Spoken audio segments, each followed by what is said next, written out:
بسم اللہ الرحمن الرحیم۔ شیطان نے حضرت آدم علیہ السلام کو سجدہ کیوں نہیں کیا؟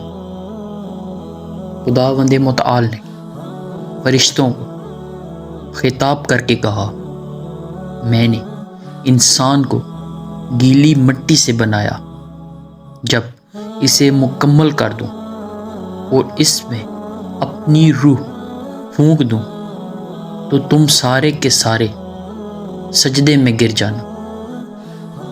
وہ وقت یاد کیجیے جب آپ کے رب نے فرشتوں سے فرمایا کہ میں گیلی مٹی سے ایک پیکر بشریت پیدا فرمانے والا ہوں، پھر جب میں اس کے ظاہر کو درست کر لوں اور اس کے باطن میں اپنی نورانی روح پھونک دوں تو تم اس کی تعظیم کے لیے سجدہ کرتے ہوئے گر پڑنا۔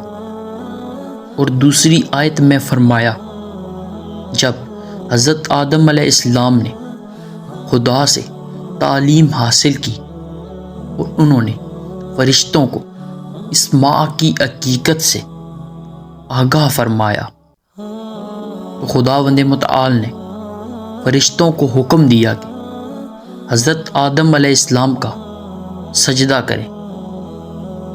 اللہ نے فرمایا، اے آدم، اب تم انہیں ان اشیاء کے ناموں سے آگاہ کرو۔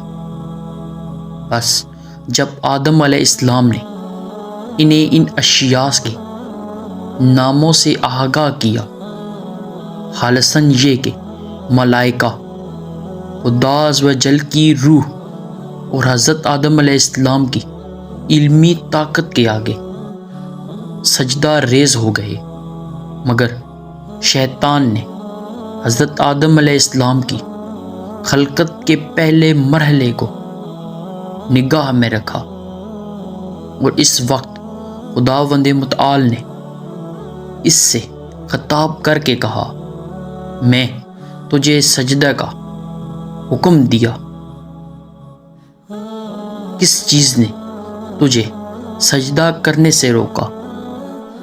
تو شیطان نے کہا، میں ان سے بہتر ہوں، کیونکہ تو نے مجھے آگ سے بنایا اور انہیں مٹی سے۔ ارشاد ہوا، اے ابلیس، تجھے کس بات نے روکا تھا کہ تو نے سجدہ نہ کیا، جبکہ میں نے تجھے حکم دیا تھا؟ اس نے کہا، میں اس سے بہتر ہوں، تو نے مجھے آگ سے پیدا کیا اور اس کو تو نے مٹی سے بنایا۔